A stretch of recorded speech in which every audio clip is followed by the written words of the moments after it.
If you thought Saturday was bad, folks, Oxford have doubled down and somehow got even worse.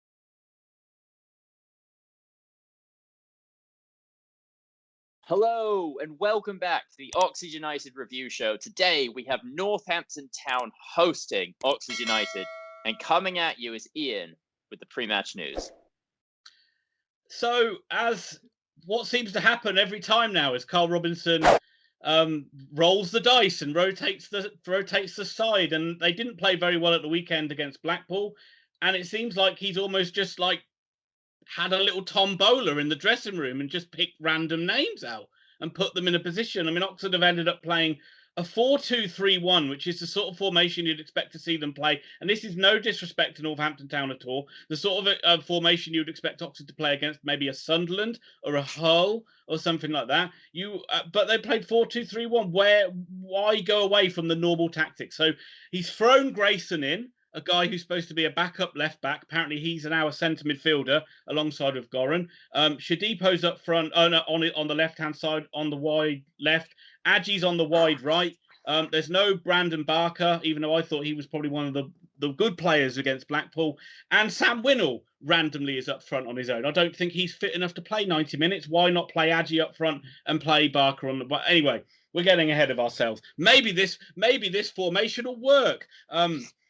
Northampton scrapping for points down the bottom, but they've had a couple of decent results lately. And obviously, when you're playing, every side's got something to play for. It's not going to be easy. They've got the likes of Danny Rose, they've got the likes of Hoskins, that are useful players, and they're battling for every single point they can get. So it's not going to be an easy game. But Oxford have been good against the sides down the bottom, and let's hope for something better than Saturday.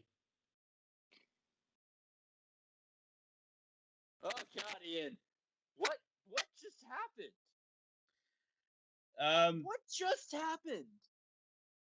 If this isn't the word, I'm thinking of the home game against Crewe, and I'm putting this one. This is either right next to it or a very close second, because this is a terrible, terrible performance by Oxford United.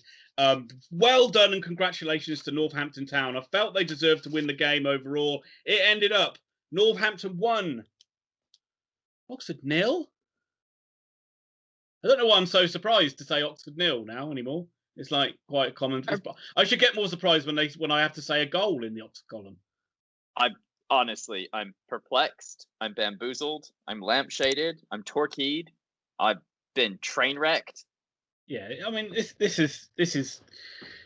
this was an abject performance by Oxford, and it felt muddled even when I rambled and ranted in during the team lineup, and it felt a very disjointed performance almost from the start. It felt like a game where Oxford had almost like, well, we're not going to play football today. We're just, even though that's the way we try and play, we're just going to try and bang the ball forward and see if we can just get something from a set piece. See if we can just get through this game, and then we'll concentrate on Lincoln for Friday night.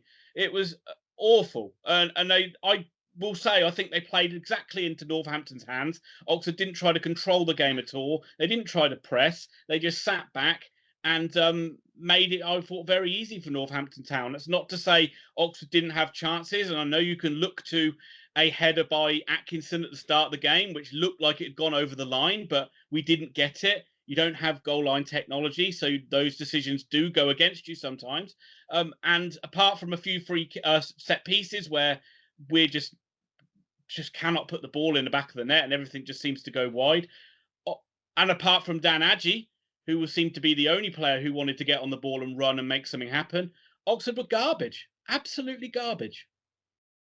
Yeah, it's not great. How did Northampton manage to break Oxford's what has been a pretty strong defense in most games? They got pace in their side. And they've got, so they were very, very good when they played on the counter attack, and they did cause Oxford problems in the first half. They hit the post, and they had a couple of Oxford were really like scrambling around at the back on a couple of occasions. But the goal came at the start of the second half, and it was again Oxford just switching off. Stevens plays a little bit like on Saturday, where Liam Kelly gave away a really bad corner and it led to the goal, and I was really said some bad things about him. But Stevens did something similar here, where he just gets the ball and he tries to like give the ball out quickly, and he goes straight out for the throw in. Northampton take it, couple of headers, they're in behind. Hoskins has a a finish to make, but he makes a really good finish actually and goes into the corner. But it was just a needless goal to give away. The one thing you would look at it and say is, would that settle Oxford down? Would that like make them like try and play some football then? But I would arguably say they got worse when they went 1-0 down. They really did. And they just went more direct, more panicked. Like I just trying to spray 60, 70-yard passes out every time they had the ball. It's like, how many do you have to play before you try something different?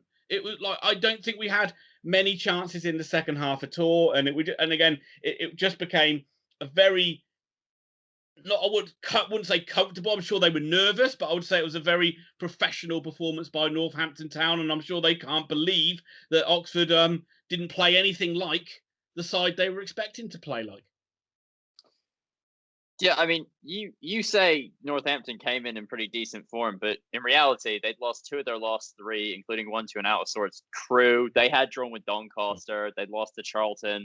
I meant relatively to their season. They've had worse runs, and they've been on, and they'd sort of looked like they'd turned kind of a corner. But yeah, I do accept they are a side down there, and they are a side that we're not beating any of the top sides apart from Doncaster, so we have to look to the bottom sides, and generally we've been pretty good at that. But if this is what we're going to get from the rest of the season, then the playoff picture is going to disappear very quickly, I'm afraid.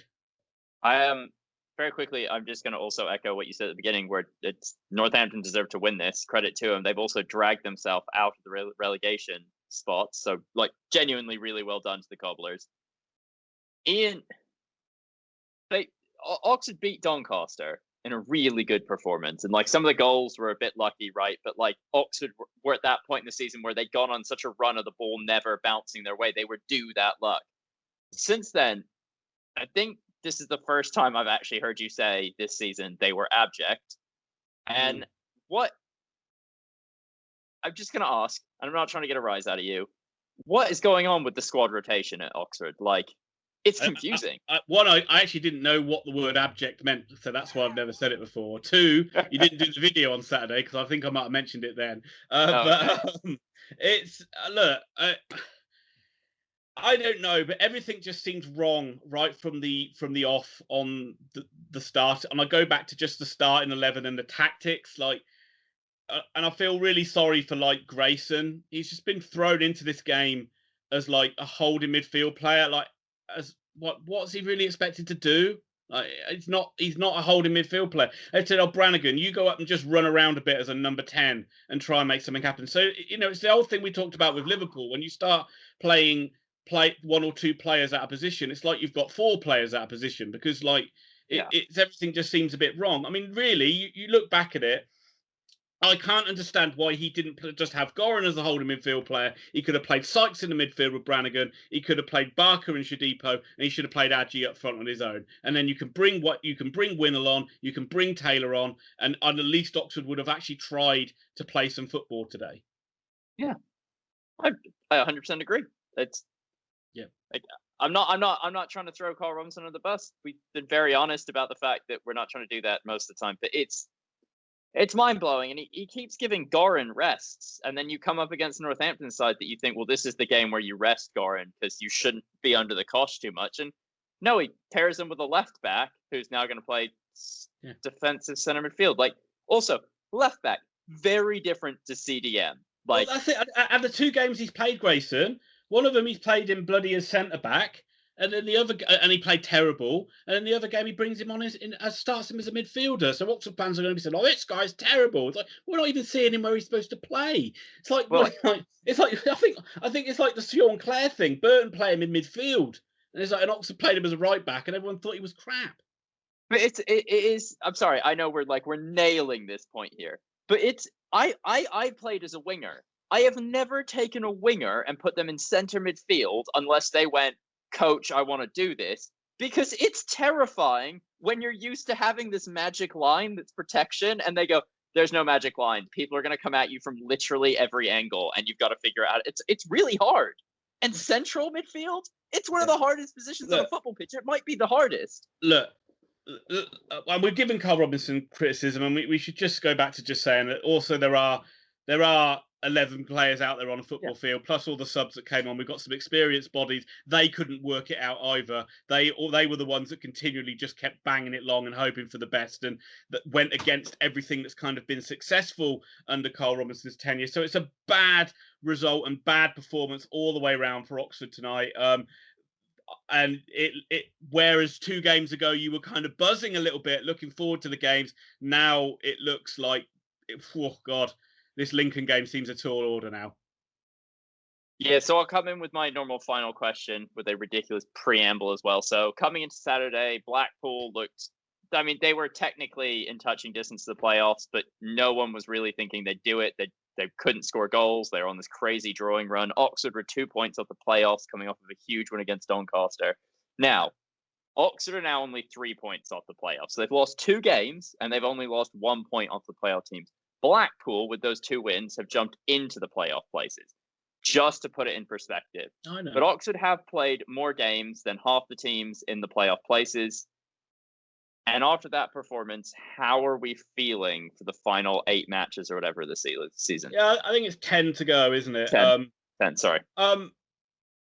I mean, not good. Not good at the moment. You can't feel good after those 2 results and those 2 performances. You can't feel confident at all. It can change. Yes, it can change, but the way they've played in this last 2 games, it doesn't fill you with much optimism, and I'll be amazed if there's many optimistic Oxford fans.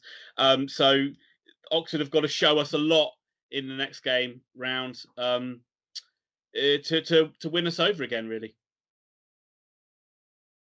Right, that's it. I've already talked about this more than I thought I was going to do. Well done again to Northampton, and if anybody Northampton fan, I know there's a channel, Cobbler's Vlogs. I know you reached out to us in the week, and we're sorry for not getting back to you. We saw it was International Week, and we literally leapt on the deck chairs straight away and didn't want to do any work. So we're sorry that we missed out. We would have done something with you, and if you want to do something in the future, we're more than happy to. But well done to Northampton today. Terrible result for Oxford, but we'll be back live streaming on Friday for more misery, and you can see it right here. Thank you very much to everyone who's watched. Very quickly, thank you to all of our Patreon subscribers. Thank you to PJ Simpson, Grandstand Betters, Robert Allen, and Matthew Bowden. We really appreciate what you do. If you guys are enjoying what we've done, please smash the like button, hit subscribe, tell your friends about it, comment below, and tell us how angry you are. This is the only video that Ian actually does the comments on, so nail him with them. Nail him with comments. We love you all. Thank you for watching, and we'll see you all on Friday at 7:30.